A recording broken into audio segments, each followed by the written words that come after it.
Dissesti a catena in Comelico, oltre a quello rilevante che ha interrotto la viabilità fra le terre alte e la Carnia, il violento nubifragio che si è abbattuto ieri sera ha causato una colata di detriti fra Borgata Sacco e il cimitero di Casamazzagno in comune di Comelico Superiore e la conseguente chiusura della strada. Colate di detriti a Sopalù e fra Casamazzagno e Dosoledo. Nella notte isolata per qualche ora Borgata Palù, mentre un'altra frana ha interessato la 52 Carnica a Sega di Gonna.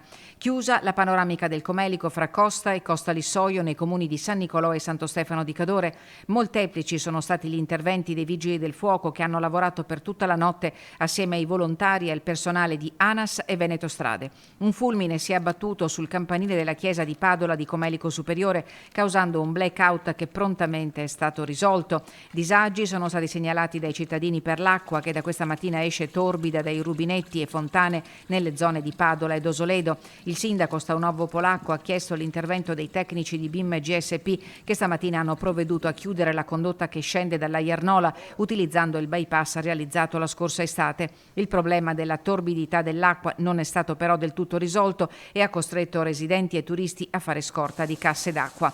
Purtroppo l'allerta per temporali violente non è ancora rientrata. In serata è atteso il passaggio di una nuova perturbazione che potrebbe causare nubifragi nella parte alta della provincia.